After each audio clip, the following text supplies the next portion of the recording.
Does anybody need these slides before I move on? We're good? Okay. So moving over to the Mughal. Now, the Ottoman Empire was the longest lasting of these Islamic gunpowder empires, lasting about 600 years. The Safavid was the shortest, lasting about 200 years. The Mughal dynasty was in the middle. It was a 300-year-long dynasty. Okay, and this dynasty was founded by Babur the Tiger.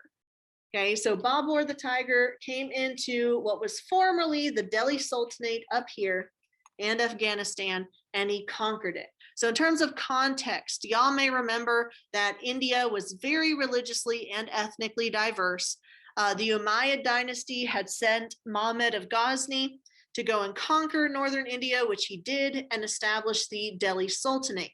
Now, when Muhammad of Ghazni went into India, how did he behave? What did he do? How did he treat the natives and their religion?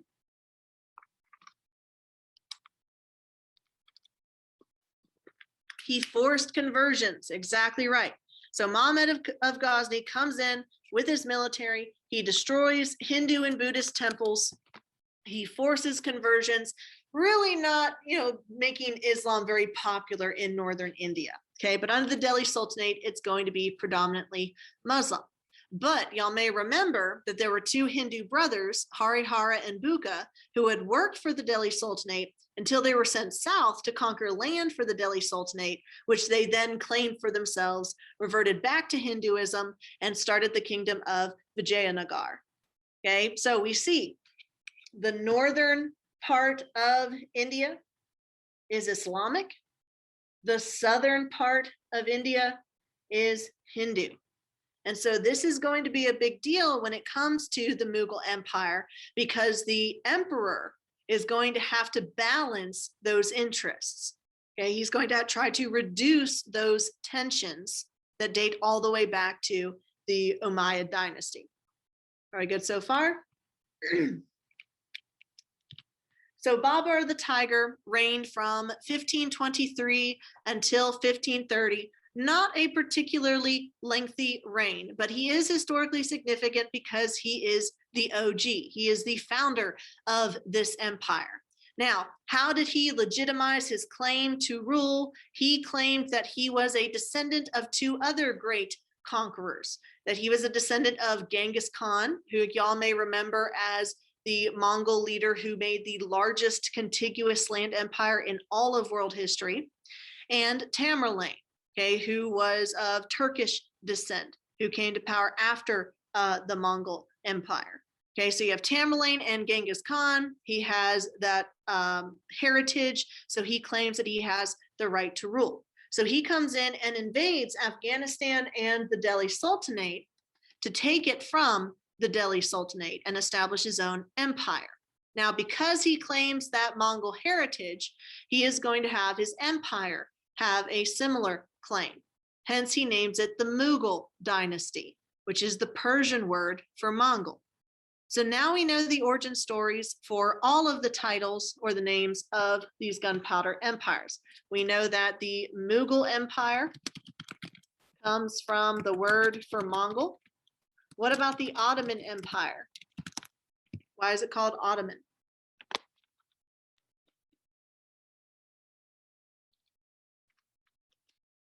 From Osman Bey. Good. Their founder back in 1299. They're known as the followers of Osman and eventually became known as Ottomans. What about the Safavid Empire? Where do we get their name?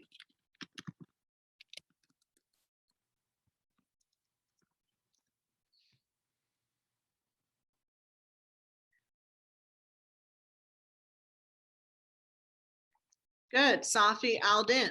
Okay, Safi al-Din was a Sufi mystic who was popular prior to the establishment of the Safavid Empire. And it's from that influence that we see Ismail claim to be the incarnation of Allah with 12er Shi'ism. Okay, so Safavid, Safi al-Din, that's how we get those terms. So now we know the origin story for all of those. Okay, now Babur the Tiger is going to conquer a lot of territory. He is going to found the Mughal Empire, but it's his grandson who is going to rule over the Mughal Empire at its peak. Okay, so we've talked about the peaks of each of these empires. Who was ruling over the Ottoman Empire at its peak?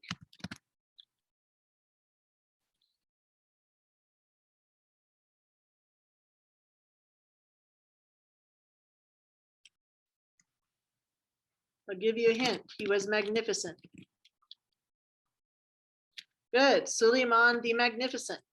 Who ruled over the Safavid at its peak?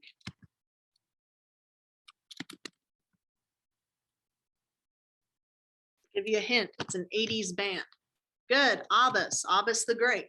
So we have Suleiman the Magnificent at the height of the Ottoman Empire, Abbas the Great at the height of the Safavid Empire, and now Akbar the Great at the height of the Mughal Empire. So let me type that in the chat. Okay, now, as you can see on this PowerPoint, he inherited all of this land within the yellow circle. So that is a lot of territory. The capital of their empire is going to be in Agra. Eventually, it's going to be moved to Delhi under Shah Jahan, which we're going to talk about later in the PowerPoint. But at this time, it's at Agra. Okay, now, once he takes power, he's going to continue to expand his empire. So here in the orange, this is what we see he's added on. So he's about doubled the size of the Mughal empire during his tenure. And he had this drive to conquer because he believed that if we weren't expanding, then we must be in decline. So there must be something wrong with us if we're not continually making our empire bigger and bigger. Okay, so we've seen this too with the Inca. When an Incan emperor died, he didn't stop ruling his territory. He didn't pass that territory down to his son or his heir. Instead, the heir would have to go out and conquer territory for themselves if they wanted to rule over anything, because the Incan emperors continued to rule after their deaths. Okay, so similar to this, Akbar is going to instill that into his dynasty, that we constantly need to get bigger, okay, if we're going to be an empire. He's also notable for a number of other reasons. He's very, very intelligent and a very capable ruler, but he was illiterate, okay, due to suffering from dyslexia. Okay, but he was still able to be a very capable and competent administrator and very intelligent. He just wasn't able to read or write because of that disability. Also, he is going to establish his dominance very early on in his rule. Early on in his rule, he got into a conflict with one of his military generals. And so in response to that disrespect, he picked up the military general and then yeeted him out a window. Okay, the official term for that is defenestration. Okay, so if you want a $20 word for throwing somebody out the window, defenestration is that word. So he defenestrated this guy. Then he walked down to the courtyard, grabbed the dead guy. He was already dead. Okay, grabbed him by his collar, dragged him back into the house, up the stairs, back to the room, and then tossed him out the window again, to just like really drive the point home of don't mess with me. Okay, now this isn't the only time, but we're going to see defenestration play a prominent role in world history. There's two different defenestrations of Prague. One of them involved Catholics and Lutherans, and I think it was the Catholics that got thrown out the window, but they didn't die because they landed in a pile of manure. And so they're like, oh, divine intervention, we were saved by God. And it was like, couldn't make it like a pile of mattresses or something. It had to be a pile of horse manure, but okay. He works in mysterious ways, all of that. So I always love talking about defenestration because it's just a good word. Another factor that's going to lead to Akbar being really great at his job is that he tries to appeal to all members of his empire. He realizes that India is ethnically and religiously diverse, and that if you oppress a certain group of people, especially if that group of people holds a majority population, then your empire might be might be working towards a rebellion. Okay, and so he is going to try to increase the rights of the Hindu population within India in order to reduce those tensions. So y'all may remember that in the Ottoman Empire, There were protected communities that lived in millets, and they were able to maintain their own laws and cultures and traditions. Same thing's going to happen in the Mughal Empire. But in the Ottoman Empire, they charged a jizya. Yes, you can be whatever religion you want as long as you pay taxes to the government. Akbar is going to end that practice in his empire. Okay, so whereas previously non-Muslims had to pay the jizya tax, he is going to end that. Okay, that's going to make him very popular with the Hindu population. He's also going to end the taxation of pilgrimage routes. Okay, y'all may remember that Muslims take the Hajj, the pilgrimage to Mecca, to visit the Kaaba once in their life. It's part of one of the 5 pillars of the faith. In the Hindu religion, there are many gods and many shrines and many religious centers. And so these pilgrimages could be very profitable if you start taxing people on the roads that they need to take to get to those shrines. It's kind of like when you go to Disney World. Okay, you drive through Florida, every mile or so, there's a toll booth. Okay, so they know that you need to take these roads to get to Disney World. And so they are going to try and get money out of you by taxing you for using that pathway. He's going to end that tax on Hindus. Okay, so this is going to enable the empire to become stronger through this religious tolerance. And he's going to be tolerant of all faiths within India, whether they're Christians, Muslim, Zoroastrianists, the Jewish population, or Hindus. Okay, so he is very progressive in that sense. Now, he does try to go a little bit further with it. He tries to become so religiously tolerant that he creates his own religion. He's like, I'm going to brand this, my religion. And it's called the divine faith. And this divine faith wasn't anything original. It's more so just a syncretic religion. He was like, hey, India is super religiously diverse. What if we took all the religions, shook them up, and then created something new? Okay, so he's going to create the divine faith, which is also known as the Din-e-Lahi. Okay, that's one of your vocabulary terms for this unit. Now, in creating this divine faith, he's not going to be very successful. As you can see from the mix of religions there, you have polytheistic and monotheistic religions combining together. They're not even the same monotheistic religions. Like the Jewish people, Muslims, and Christians all worship the same God, but the Zoroastrianists worship Ahura Mazda. So even though they're all monotheistic, they're too different to combine them all together. Okay, but he is going to attempt cultural syncretism with this religion in order to reduce tensions and raise his status as the ruler of India. Now, what are some other examples of syncretism that we've discussed in this class before? Not necessarily religious, but just syncretism in general.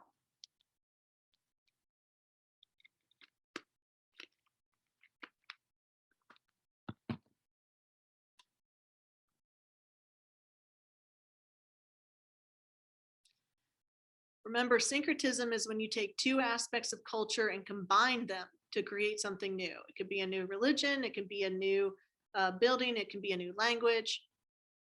Good. Agricultural syncretism of Hagia Sophia and St. Basil's Cathedral, with a combination of Islamic influences in terms of geometric patterns and colors, but also Roman influence with domes and columns and arches. What about syncretic languages? Do we have any examples of those? Good, Mahan. The Swahili language, which is a combination of what?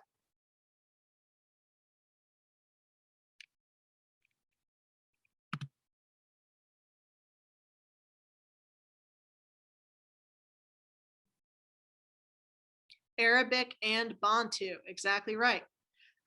Creole as a language is a combination of African languages and European languages like French. Vodun is a religion. It's a combination of Bantu religion and Catholicism. Okay, so we've talked about syncretism before. Syncretism is different from diffusion, whereas syncretism is combining to create something new. Diffusion is just moving from point A to point B. Okay, so if Islam spreads from the Arabian Peninsula into India and it's exactly the same, then that's just diffusion. as opposed to syncretism. Okay, good. So what you need to know about this divine faith is that it failed. He tried, but he's not going to get a lot of supporters or followers in this religion. They've already, got their own. So he wanted to reduce the religious tensions. He wanted to be a common ruler for all the religious and social and ethnic diversity within his empire, but he is going to fall short on that. Now, in addition to religious reforms, he's also going to institute some social reforms. He attempts to try and stop child marriages in India, and he also tries to stop the practice of sati. Now, does anybody know what sati is? Has anyone heard of it before? Okay, not many people have. In India, when a man died, they would burn his body, like cremation. So they would build a funeral pyre. And so the body would be put on this funeral pyre to be cremated. Now, sati is the practice of the widow of that man killing herself at the funeral. Okay, so throwing herself into the fire with her dead husband. Now, obviously, that's a little bit problematic. Okay, not really great for women's rights that if their husband dies, they have to throw themselves into the fire because they have no value to society anymore without a husband. Like, clearly that's very problematic. And so he is going to ban this practice. So socially increasing the rights of women in his empire. So overall, did a pretty good job at administering.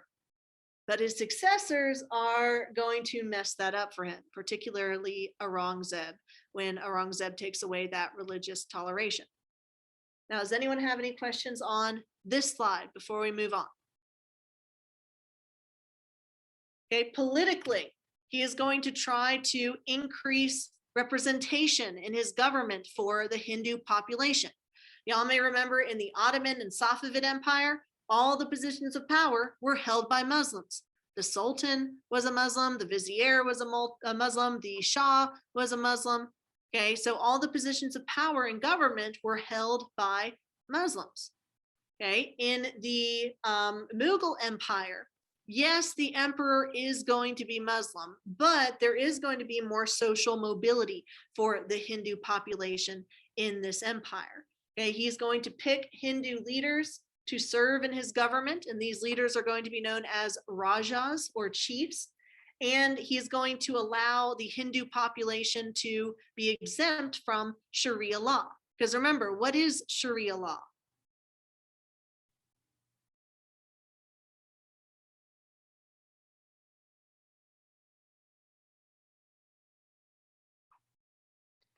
What is Sharia law? Who does it apply to?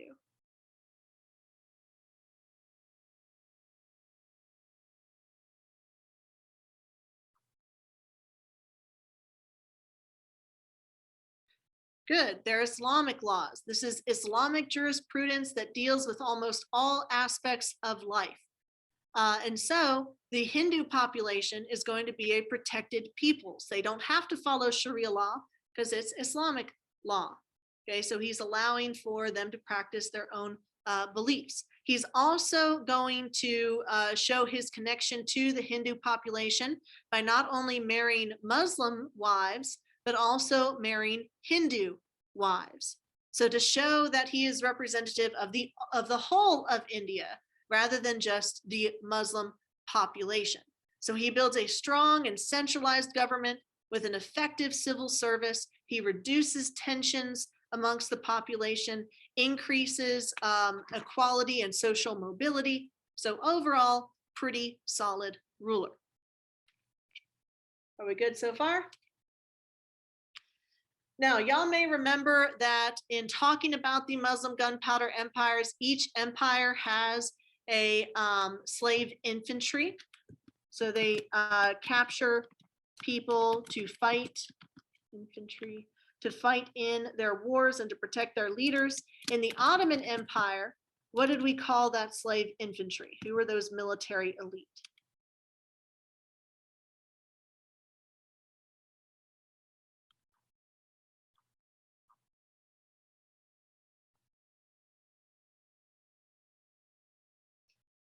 Remember, they came from the Devshirme system. Good, they were Janissaries.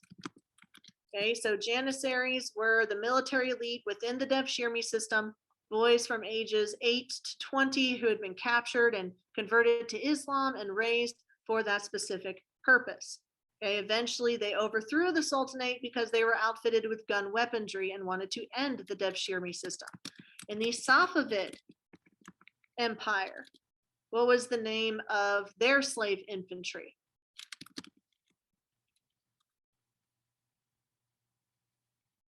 Ghulams, exactly right. Okay, so you have the Janissaries in the Ottoman Empire and the Ghulams in the Safavid Empire, but the Safavid Empire got them from Russia rather than the Balkans. Okay, in the Mughal Empire, they're going to call their slave infantry the Chelas, but they're not going to be as well known for their slave infantry. Whereas with the Ottomans, we talk over and over about the Janissaries, like it's one of those key terms that you need to know for the AP exam. I've never seen Chelas or even Ghulams mentioned in the AP exam, but they are notable because if you're trying to do comparison, okay, similarities and differences, and you're trying to give specific factual information, it helps to be able to say specifically the Ottomans had Janissaries from the Balkans, and specifically the Safavid had Ghulams from Russia. Okay, and so using those ID terms that we use is helpful in scoring the points for the SAQ. Now, if you get those mixed up and you're like, oh, well, the Janissaries had Chelas and the Safavid had Janissaries or whatnot, then it's specific, but it's not factual. So you got to make sure that you keep those terms in line. Kind of like if you said, oh, Suleiman was a Shah. Well, no, he was a Sultan. Or, oh, he was an Imam. No, he was a Caliph. Okay, so it's important to know the shades of difference or the nuance between those terms. Okay, now in particular, eunuchs are going to be valued as slaves within these empires. Does anyone know what eunuch means?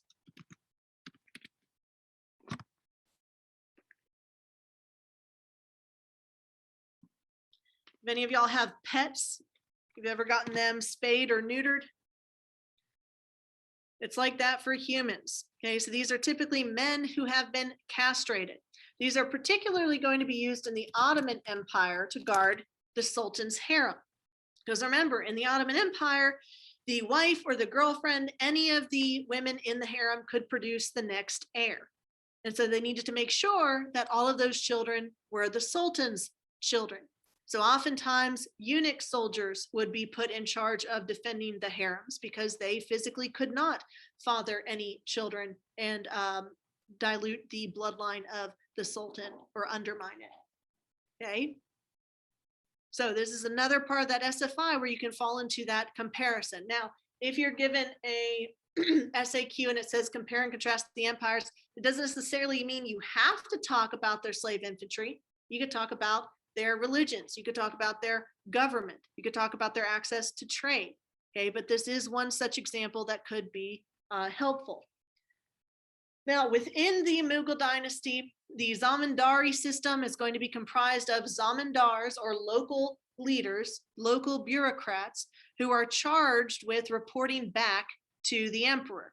So they control these areas, these territories, collecting taxes, supervising construction, enforcing the laws, maintaining the water supply, all of those government things that bureaucrats do. But even though they're in charge of that territory, they are subordinate to the emperor. So they report back to the emperor. This is a centralized government. So what do they get out of it? What do you get from being a zamindar? Well, you get land. Now remember, land is a form of wealth. So land was given by the emperor to these zamindars instead of salaries. Okay, now you may think, okay, but just land, you still need income coming in every year. So the zamindars were allowed to collect taxes, or they were supposed to collect taxes, but they're allowed to keep some of those taxes for themselves. Okay, so taxes around that time were about 1/3 of production, which is similar to what we have today. Like 30% of my paycheck is taken out. They take taxes out of it before I get it. Okay, so 30% is pretty common. So 1/3 of production was collected as taxes to be sent back to the government in the capital of Delhi. Now, unfortunately, eventually these zamindars are going to become corrupt. They're going to start keeping more and more money for themselves instead of sending it back to the government. And they're going to use that money to form their own personal armies. So here again, we see yet another historical continuity. The constant power struggle between the landed class, the wealthy, and the autocratic ruler. We saw it in France with the nobles versus Louis XIV. We're seeing it here with the zamindars versus the emperor of the Mughal dynasty. They're going to break off from the government, keep their own taxes, keep their own money, raise their own armies. Okay, so that's going to be problematic to the authority of the Mughal Empire. Okay, excellent. So last we left off, we were talking about the Mughal dynasty and the bureaucracy. Remember that bureaucracy is just a $20 word for government. So we were talking about the government of the Mughal Empire. Now we know that it is a centralized government, meaning there's one dude in charge, okay, the emperor. Now he may appoint governors or people to serve over territories or states, but they're supposed to all report back to him because he is top dog, okay? So these governors that ruled over these territories for him were known as zamindars. They were given land in exchange for them performing these duties. These duties could include enforcing the laws, okay, that the emperor laid out, maintaining the water supply, supervising construction of infrastructure, and most importantly, collecting taxes. Now, these zamindars didn't receive a salary. It's not like they received, oh, let's get 40 grand a year for your services collecting these taxes and doing government work. Instead, they were given land, okay, which is still a form of wealth. Now, the landed elite are always going to be in a power struggle with who? The emperor, any autocratic ruler. Okay, excellent. So that is a continuity. There is a power struggle between the landed elite, the wealthy, okay, typically nobles, and the autocratic ruler, in this case, the emperor. So these zamindars start collecting taxes, and they're allowed to keep a portion of those taxes. They can keep some of the money for themselves, but eventually they're going to be corrupt and start taking more and more and more, and thus sending less and less of that money back to the capital, back to the government. Now, how are they going to use this money? To build their own personal armies, okay? Which is not a good look for a centralized government. If your nobles start raising their own armies, that means you as an emperor are in trouble. We saw the same thing happen in Japan. The daimyo, the landed aristocracy of Japan, had their own soldiers. Okay, what were those soldiers called? The soldiers in Japan.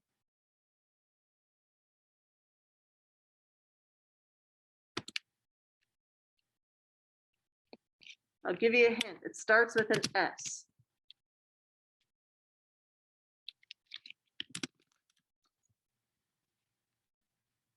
Good, TJ, the samurai. Okay, so these daimyo in Japan, these nobles, had their own soldiers, samurai, and that led to Japan being very fragmented and feudalistic. Okay, so you don't want that as a centralized ruler. You want everyone to report back to you. Okay, so this is going to be problematic for the emperor of India under the Mughal dynasty because the nobles are going to increase in their authority. Now, did we talk about how many taxes were collected? Typically during this time, 1/3 of production was taken by the government as taxes. And that's similar to today. When I get my paycheck, 30% has already been taken out for, Social Security, retirement, healthcare, state taxes, federal taxes, all of that. And then you add on the sales tax, which is another 10%. So 40%, goes to the government. And then I get to keep 60% of my income. Okay, same thing with the Mughal dynasty. You got to keep 66% of what you made, but 33% of what you made had to go to the government, and that was enforced by the zamindars. Okay, eventually they start using that money for themselves, and they start taking more and more of it, thus decreasing the tax revenue that's available to the government. Okay, we also talked about the Chela. Okay, the Chela were the slave infantry in the Mughal Empire, but you don't really see them mentioned that often because unlike the Ottoman Empire, they're not going to be as prolific. Okay, when you talk about the Ottoman Empire, you always have to talk about Janissaries. Okay, Janissaries are mentioned in one shape or form on the AP exam every year. It's either a multiple choice question or an essay question or a short answer question. It's there. Okay, I've never seen them mention the Gulams or the Chela. Okay, but we mention that because it reflects one of our historical thinking skills. It reflects similarity. Okay, you can name the professional slave infantry that each empire had, and that backs up your claim, whether it's an SAQ or an essay itself. Okay, so I would focus really heavily on the Janissary part because the Mughals aren't really going to focus that much on slave infantry. Most of their slave labor is going to be more manual labor, like construction or like working around the house. However, you do see a preference for eunuchs as slave labor. Did we talk about what eunuchs are? Okay, good. Okay, so we're even going to talk about that when we talk about East Asia, because one such Muslim eunuch by the name of Zhang Ha is going to be a great explorer, okay, for the Chinese dynasty at the time. Okay, he's going to be like on the same level or above Christopher Columbus when it comes to his impact on history. Okay, does anyone have any questions about the zamindari system before we move on? Now, all of this was under Akbar the Great. Okay, remember that we talked about the different leaders of each of these empires when they hit their peak. The Ottoman Empire hit its peak under Suleiman the Magnificent.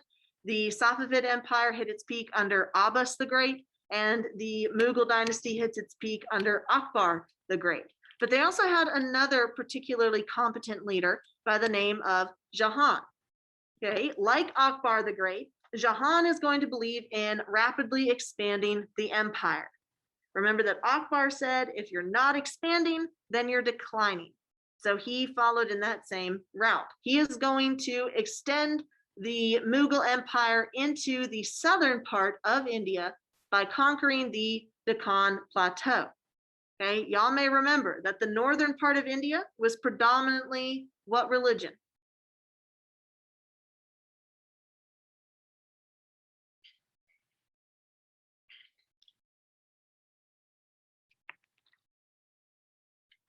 What religion dominated northern India? Good, Muslims. Okay, it was the Islamic faith that was dominant in the north. This is a Muslim empire. In the southern part of India, however, we see what religion dominating? Hinduism. Good, Mahan. So we have Hinduism and Islam. So very religiously and ethnically diverse. It is important that the Mughal dynasty maintain its religious tolerance. Jahan is going to maintain that religious toleration. Okay, so the empire is going to be fine under his rule, at least in terms of social and cultural tensions. However, you also have Europeans who are very, very interested in India. Now, why would Europeans like the Portuguese be interested in conquering territory as far away as India? What could they benefit from with that? Good, trading. Okay, trading with the spice trade, the Indian Ocean lanes. Remember that as we move from period 1 into period 2, okay, land-based trade like the Silk Road is no longer the big thing. Okay, they're moving over into maritime trade. Okay, because the Silk Road was controlled by the Ottomans, and so the Europeans wanted another way to get those spices. So what was the first country that attempted to find a maritime route to India? Portugal. Good. They were the first European country to attempt to get to India. Prince Henry the Navigator started his school for navigation. That improved cartography, it improved maps. They took all that technology from China, like lateen sails, and used it to build caravels.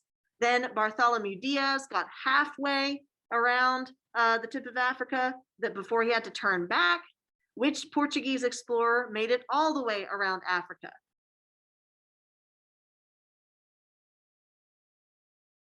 Vasco da Gama. Good, although it's D-A, not D-E. Okay, so Vasco da Gama made it all the way to India and then came back with spices, and Portugal began its age of exploration. Then Spain's going to try the same thing by going west. They don't actually make it to India, though. So Portugal, by this time in the 1600s, is no longer in its golden age. France and England have really risen to status in Europe during this time, but they're still trying to hold on to their monopoly in India. So they're trying to hold on to that Indian Ocean trade, hence why they invade Bengal. Okay, but they are going to be defeated by Jahan. So he is a particularly adept military leader. And in order to show off his competence and his power and his wealth, he is going to build architecture. Now, this particular architecture doesn't legitimize his rule through religion because it's not religious. It's a palace and a throne. But it does legitimize his rule because it shows off his power and wealth. We've seen rulers do this before. Louis XIV built the Palace of Versailles to awe and inspire and to show off his power as an absolute ruler. Peter the Great is going to do the same thing with Peterhof or the Winter Palace in St. Petersburg, okay, showing off how strong and powerful and wealthy you are. He's also going to move the capital. So Jahan moves the capital from Agra to Delhi, which is still in northern India, so still in the middle of the majority Muslim population. And he is going to build a fancy palace known as the Red Fort. Within this Red Fort, he is going to build the Peacock Throne. Oh, also note that over here where it says R 1628 to 1658, that means Jahan's reign. So he ruled from 1628 until 1658. Some students get that confused with, oh, he must have, oh, I'm sorry, we're out of time. Oh, he must have died during that time. Like, no, it's different. Excellent. All right. So according to my notes, we last left off talking about the reign of Jahan. Okay, Jahan expanded the Mughal Empire to include southern India, so taking in a larger population of the Hindu populace, but he is going to continue the religious toleration of the empire, which is going to hold the empire together. Okay, he's also going to show off his ties to the Muslim religion and his power and wealth through the building of monumental architecture. Okay, so this is legitimizing his power, both through religion and both through wealth. Okay, so with this, he builds the Taj Mahal in memory of his wife, Mumtaz Mahal. It took 18 years to build, over 20,000 workers, and it was made entirely out of white marble. Okay, he did plan to make an exact copy of this Taj Mahal in black marble for himself, but he was unable to do so, probably because his own son put him in prison. But we're going to talk about that in a minute. Okay, so here we see the influence of women in politics in the Mughal Empire. We've seen this in the Ottoman Empire. In the Ottoman Empire, women played a political and social role at court through harem politics and promoting their own children to be heirs to the throne. In the Mughal Empire, we even have a woman who ends up ruling the empire. Okay, the Mughal Empire, Jahangir, okay, so it's Jahan and then G-I-R. Okay, he ruled from 1605 until 1627. So he predated Shah Jahan, and he is going to allow his wife to rule as the de facto ruler. She is the one in charge of the government, his wife being Nur Jahan.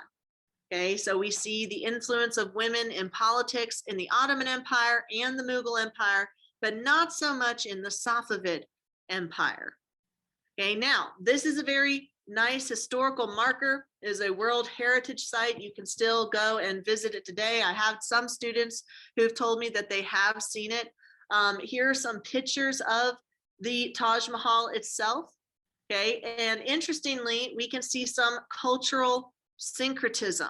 Okay, now there's a difference between syncretism and diffusion. Okay, what is that difference? What is cultural diffusion versus cultural syncretism?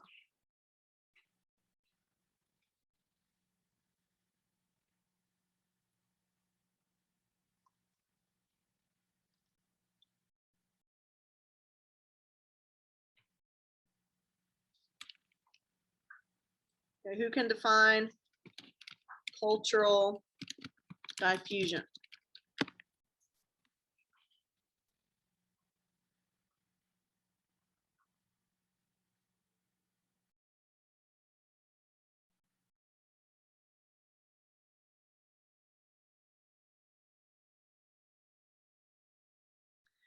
Aspects of one culture being introduced to another.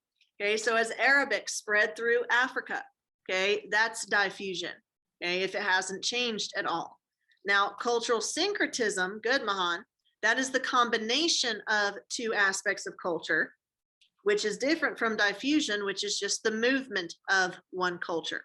Okay, I try to think of it this way. If I move from Alabama to Colorado, is that diffusion or syncretism?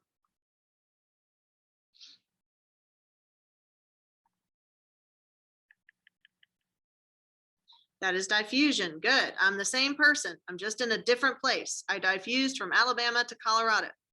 But what if I get married in Colorado and I have a child with somebody in Colorado? That child would be an example of syncretism because we took the aspects of two different people and our two different cultures and combined them together to create something brand new. That is a brand new person.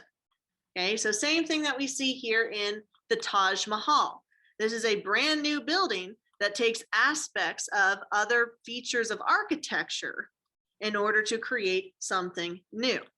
Okay, what are some examples of syncretism in architecture in this monument?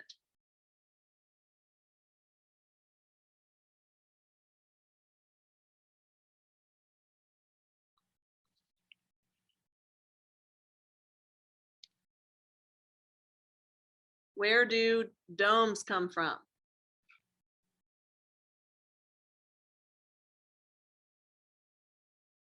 Good. Domes come from Rome, okay, from the ancient Roman Empire, back when Alexander the Great was spreading Greek and Roman culture to India through his conquest in a process called Hellenization. Okay, so we see the influence of the West in the Taj Mahal.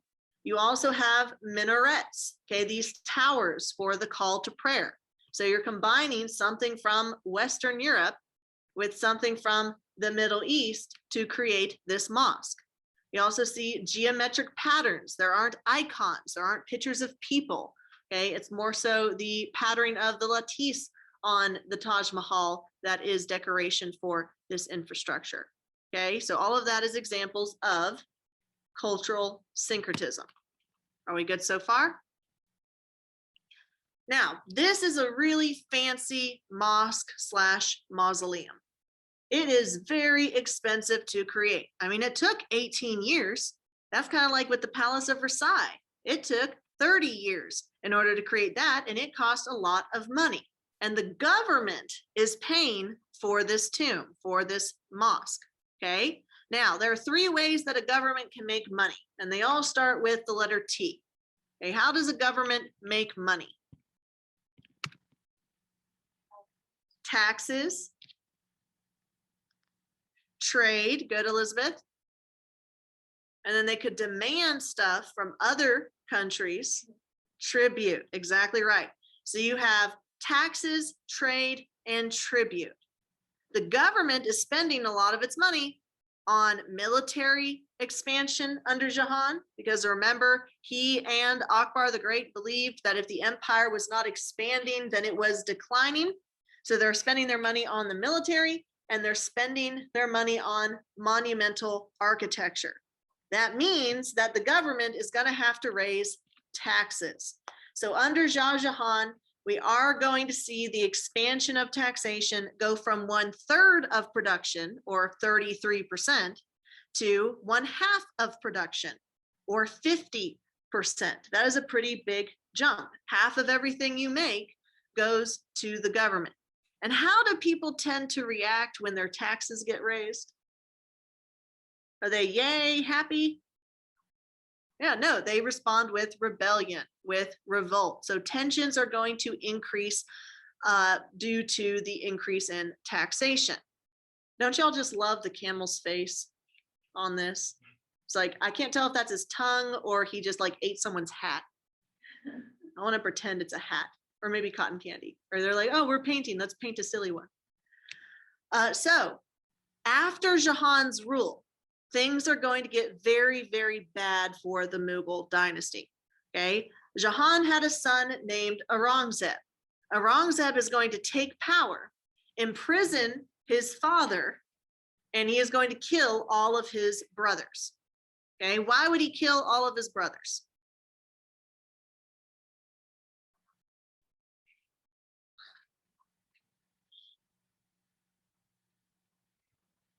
To get rid of any competition. Good, TJ. Same thing happened in the Ottoman Empire. Y'all may remember Mehmed the Conqueror of the Ottoman Empire made it legal for the Sultan to kill all of his brothers to eliminate competition for the throne once they took the throne. Now, why was Mehmed the Conqueror known as Mehmed the Conqueror? What did he conquer? And don't say land. Someone said that second period, and I was like, yeah, technically you're right. He did conquer land. But what land specifically? Constantinople, which was the capital of what empire?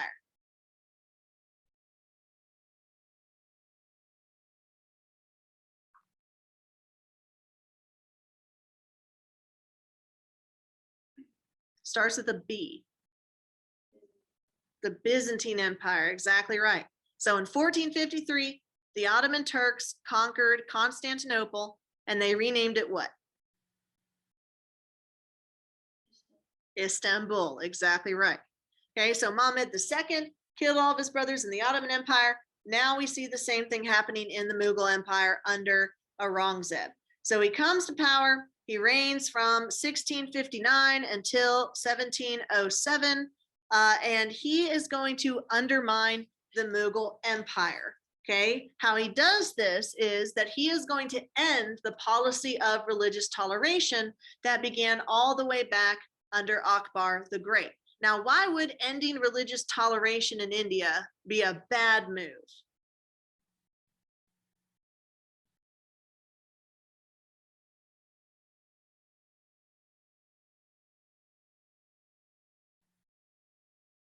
India was very diverse. It was ethnically diverse and it was religiously diverse. And what do people tend to do when they're being oppressed? They tend to revolt. They tend to rebel. Okay. And so the majority Hindu population, particularly in the southern half of the empire, they are not going to be too happy with Aurangzeb. So what does he do to tick them off? Well, he goes in and he destroys Hindu temples. And then on those holy lands, he builds up Muslim mosques. Okay, so that's going to be a slap in the face to the Hindu population. This isn't even the first time that a Muslim ruler has come in, conquered, destroyed Hindu temples, and built mosques there instead. Who else in India's history came in and conquered the Delhi Sultanate and forced conversions?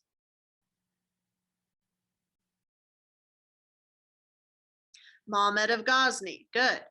Okay, so same thing is happening with Aurangzeb. He is not religiously tolerant. He is going to change the religious tolerance policy of the empire under his rule. He's also going to reinstitute the jizya tax. Y'all may remember that Akbar the Great ended the jizya, okay, and Aurangzeb is going to re-implement it. The jizya is a tax on non-Muslims, so he's going to increase their tax rate in addition to the 50% taxes that they already had to pay because of Jahan's spending. Music is going to be banned as iconoclastic, okay, as disrespectful to because of its iconic nature. And this is only going to serve to deepen the religious tensions that were already brewing dating back to the 700s with the founding of the Delhi Sultanate in the northern half of India. Okay, so you have internal revolution internal strife. That makes you more susceptible to attacks from the outside. And at this point in time, the Europeans are very, very interested in colonizing. Y'all may remember that the New World had been colonized in old imperialism, but now old imperialism is over. You've had all these independence movements that have been started by the Enlightenment. Okay, so the New World is now newly independent from their European mother countries. But these European countries are going through the Industrial Revolution, which means they need cash crops. In particular, they need cotton, because in the Industrial Revolution, they have built textile factories. Now, what are textiles?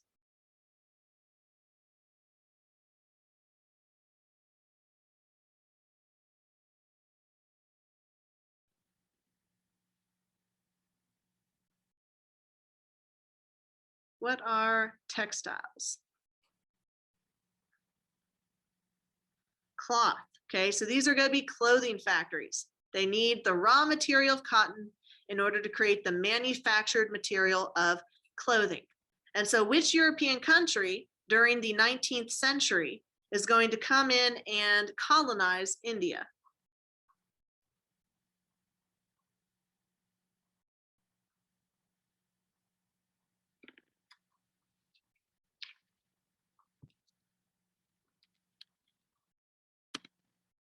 Great Britain.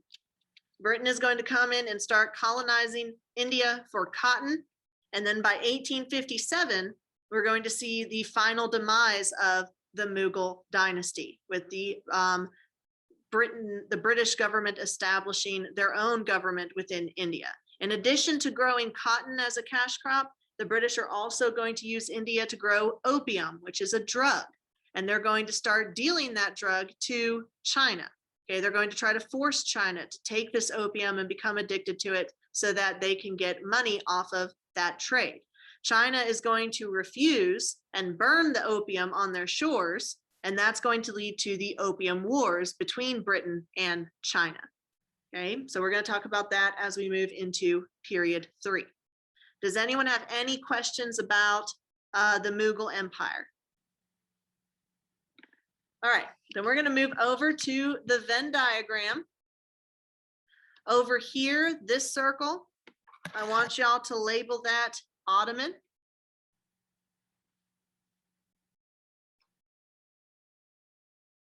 Over here, Safavid.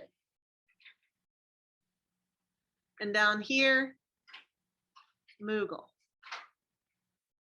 So y'all have seen a 2-circle Venn diagram before, but you may not be familiar with a 3-circle one. Okay, these areas right here are where we're going to put differences, things that are only true for the Ottomans, or only true for the Mughal, or only true for the Safavid. In this area where 2 circles overlap, that's where we're going to put similarities between those 2 empires. So similarities between the Ottoman and the Mughal Empire would go here. Similarities between the Ottoman and Safavid would go here. And similarities between the Safavid and Mughal would go here. What does this centerpiece where all 3 of the circles overlap represent? Exactly right. Similarities between all of these empires. Okay, so we're going to fill this out together. But what is a similarity or a difference, something that I can put on this chart, and where would I put it on this chart? Someone give me an example. They all have professional armies. Exactly right. They all have professional armies. And I'm going to abbreviate because I know I'm going to run out of room on this. Okay, professional armies. In particular, they all have slave infantry.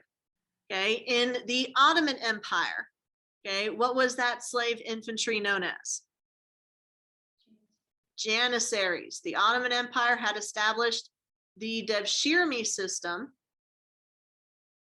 which wasn't just for the military. They also took Christian Balkan boys and raised them to be bureaucrats like viziers. But the most popular part of the Devshirme system was the Janissary system, okay, where they were outfitted with gunpowder technology. Okay, someone else in the chat said that they're all Muslim. Okay, so that would be a similarity that we put here in the middle. The Janissaries, okay, used gunpowder technology. Eventually, the Safavid adopted, and the Mughal used gunpowder technology as well. So I'm going to put GP in the center for gunpowder.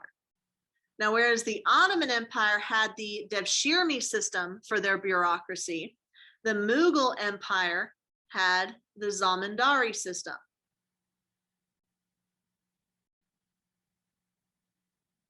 Okay, zamindars were like governors who would collect taxes and oversee construction and enforce laws.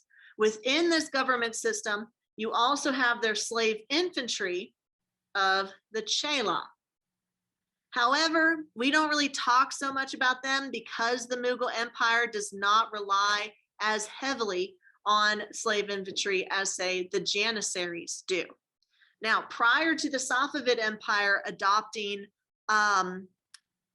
gunpowder weaponry, at first they believed that gunpowder weapons were unreliable and unmanly.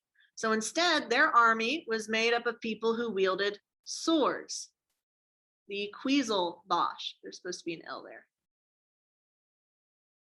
Okay. The Quetzalbash were loyal to their leader, Shah Ismail. So we know that the leaders of the Safavid were known as Shah. Now, why were the Quetzalbash loyal to Shah Ismail? What did he claim to be?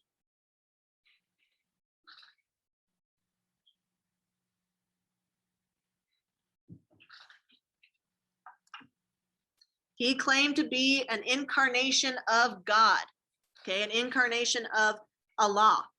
And so the Quetzalbash were at first loyal to him because they thought he was God. What disabused them of that notion? What disproved Ishmael's claim that he was Allah? Yes, TJ, the Safavid lost. They lost in the Battle of Chaldiran. Now, why am I putting the Battle of Chaldiran of 1514 in this circle?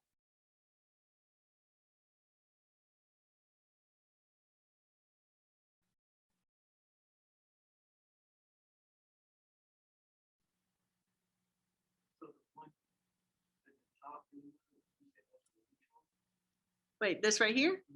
Oh, the Battle of Chaldiran. This is the similarities between the Ottoman and the Safavid Empire, where they overlap. Okay, exactly right, TJ. The Safavid fought the Ottomans. This is a battle that they have in common, a similarity. The Ottomans win because they have gunpowder technology. The Safavid came to a gunfight with knives. So after this battle, okay, Shah Ismail is going to be exposed as not really Allah, although he still claims to be the last of the 12 imams of 12er Shiism. And his successors, like Shah Abbas the First or Abbas the Great, are going to try and modernize the Safavid military, Safavid Empire. Now, after their devastating loss at the Battle of Chaldiran, the Safavid Empire is going to have to adopt gunpowder weaponry. So under Shah Abbas the Great, they're going to start taking Christian boys from Russia and raising them as gulams. Okay, that is the slave infantry of the Safavid Empire. So they all had professional armies. They all used gunpowder. They were all Muslim. And we have the different names for the professional armies that they had, the Janissaries, Gulams, and the Chela. Okay, good. Now he mentioned here that the leader of the Safavid is known as a Shah. What is the leader of the Ottoman Empire known as? It also starts with an S. Good, Elizabeth. Sultan. A sultan. And the leader of the Mughal Empire is an emperor. Okay, so we have Sultan, Shah, Emperor. Now, the religious head of the Shia, which the Safavid were, they were specifically 12er Shiism because they believed in 12 infallible imams. Their leader was known as an imam. But the Ottoman Empire wasn't Shia. What Muslim faith were the Ottomans? Also starts with an S. Sunni, exactly right. So they're all Muslim, but they're different branches of Islam. Remember that the split between the Sunni and the Shia was based on who was supposed to lead. Okay, the Sunni believed that any member of the Ummah could be the leader. The Shia believed that it had to be someone who was related to the Prophet directly by blood. Okay, now the religious leader of the Ottomans was also the Sultan, but what was the title that Selim the Grim reclaimed since the Abbasid Caliphate had fallen in 1258? Good, the Caliph. So we have the Caliph is the head of the Sunni faith.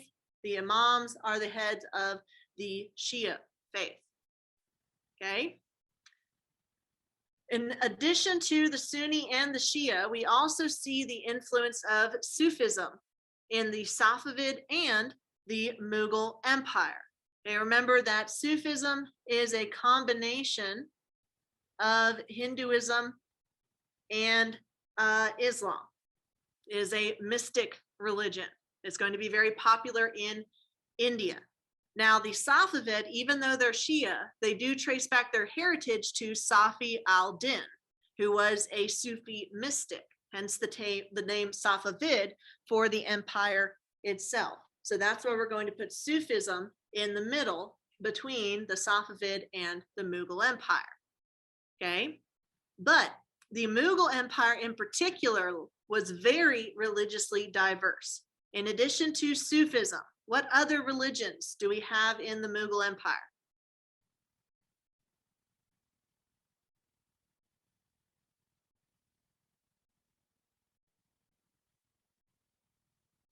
You do have Zoroastrianism, okay, but think of another original faith.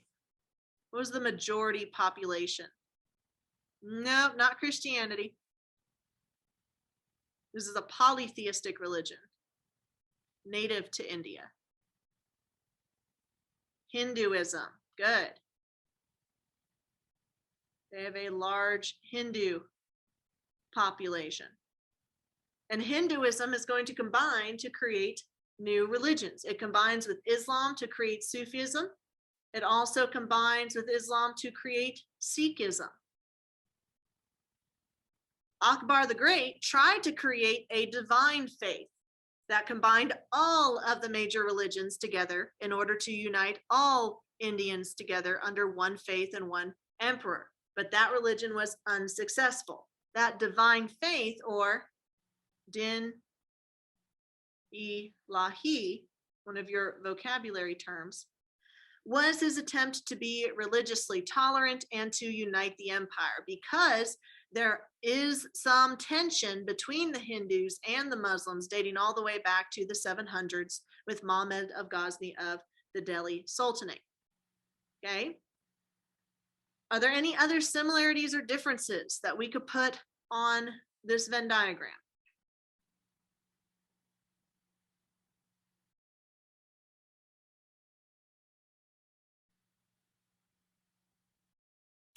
Religious tolerance versus religious intolerance. Which empires were religiously tolerant?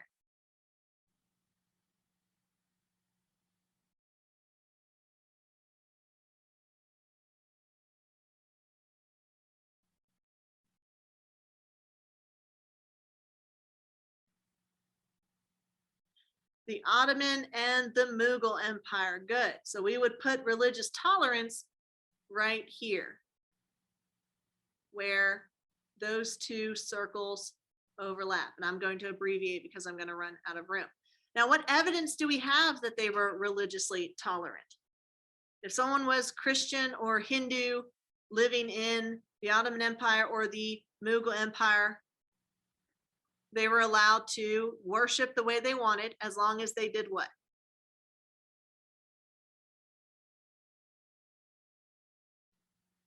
They paid the jizya. Good. The jizya is the tax on non-Muslims.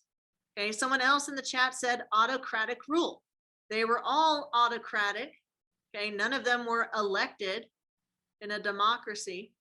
They were all absolute rulers. So we could put autocratic government where all three of these overlap. Okay, so we have religious tolerance between the Ottomans and Mughals, the jizya.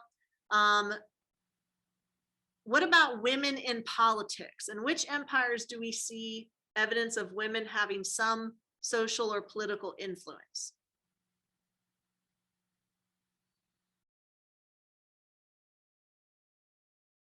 The Ottomans and the Mughal. Okay, so here I'm going to put women in politics.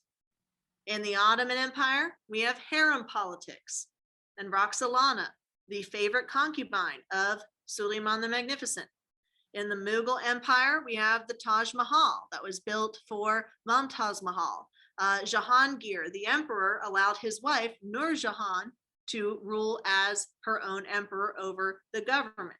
In the Safavid Empire, we don't have a lot of records of women in politics. And the ones that we do are the women being assassinated by the Qizilbash, because the Qizilbash aren't down with women having power. Okay. Another similarity between the Ottomans and the Mughal Empire was the fact that they both had navies. The Ottoman Empire competed with the Portuguese, which is why they're able to hold on to the Mediterranean Sea until the Battle of Lepanto, when they lost it to Spain and the Venetians. The Mughal Empire controlled the Indian Ocean trade route until, of course, the British came in after Aurangzeb's rule. The Safavid, however, did not have a navy, which is why they were so short-lived, because economically, maritime trade was booming. Land trade, like on the Silk Road, was not. Speaking of their access to trade routes, where are each of these empires located geographically? What country or what area do we associate with the Ottoman Empire?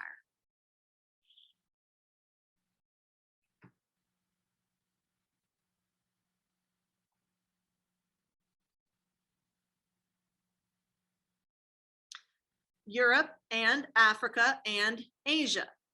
Following 1923, when the Ottoman Empire fell, it became simply Turkey. But it was able to keep its capital that it had conquered in 1453 under Mehmed II. What is the name of the Ottoman capital?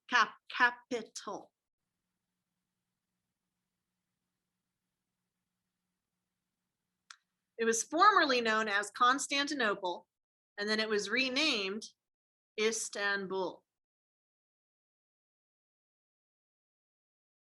And that's another similarity we're going to see in all of these empires. In each of their capitals, they are going to build monumental, it's supposed to be an O, architecture, which I'm going to abbreviate there. Okay, so you see the Suleiman Mosque, you see the palace that was built in Istanbul. Then in the Safavid Empire, they're primarily over what area, what territory?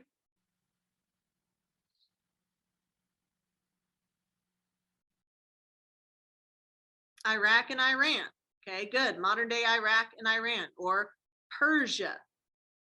What was their capital known as? Isfahan. Good. Okay, they're going to be known for their open courtyards and the Ali Qapu Palace, all of that infrastructure there, following into monumental architecture. Where geographically was the Mughal Empire dominant? What territory? India, exactly right. And under Shah Jahan, their capital is going to be moved from Agra to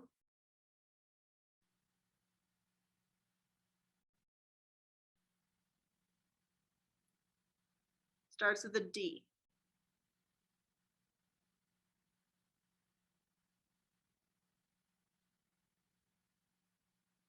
Delhi, good. And you are right, Mahan. Pakistan is a part of that territory as well. Good. Okay. Let's see what else we can put. Oh, in terms of differences, how long did each of these empires last? How long did the Ottoman Empire last?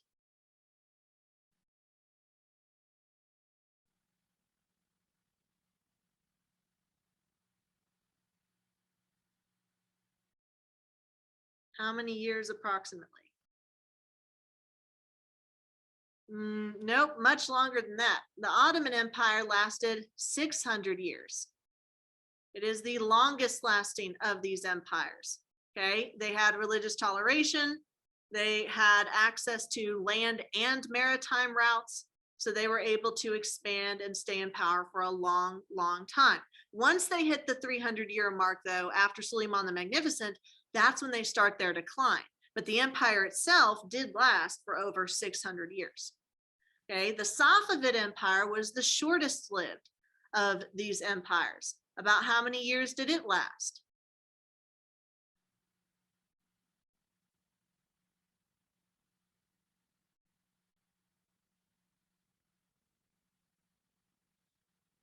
It lasted about 200 years. Okay, what were some factors that led to the short time span of the Safavid Empire's reign? Why were they so short-lived?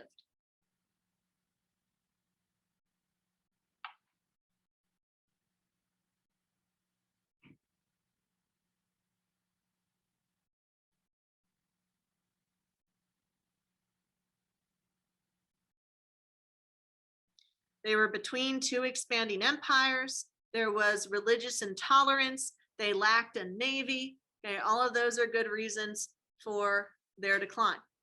Lastly, the Mughal Empire. It didn't last as long as the Ottoman, but it did last longer than the Safavid. It lasted about 300 years before it fell in 1857 due to the British coming in and colonizing it under new imperialism. Okay, so it's important to note the similarities and differences between these empires because that is a historical thinking skill, the historical thinking skill of comparison. How are they different? How are they alike? And why is that historically significant?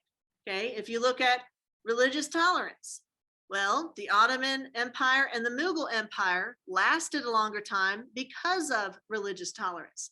Safavid Empire did not. In fact, the Mughal Empire fell because of religious intolerance, the persecution of the Hindu population under their last emperor, Aurangzeb. Okay, so that's why it would be historically significant. Okay, so make sure that you fill out Venn diagrams like this every time you're going through a unit. Try to compare and contrast rulers or religions or empires in order to really get all of that SFI for what is similar and what is different. Oh, another similarity. These are all patriarchies. They all have male heirs, not necessarily primogeniture, because remember, primogeniture is when the eldest legitimate heir, geniture, receives everything.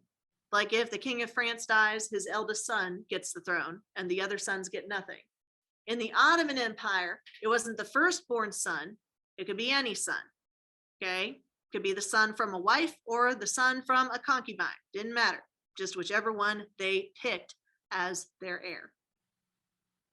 Does anyone have any questions, comments, or concerns about the Venn diagram we just completed? I guess you could also put Sharia law here as well as Islamic jurisprudence.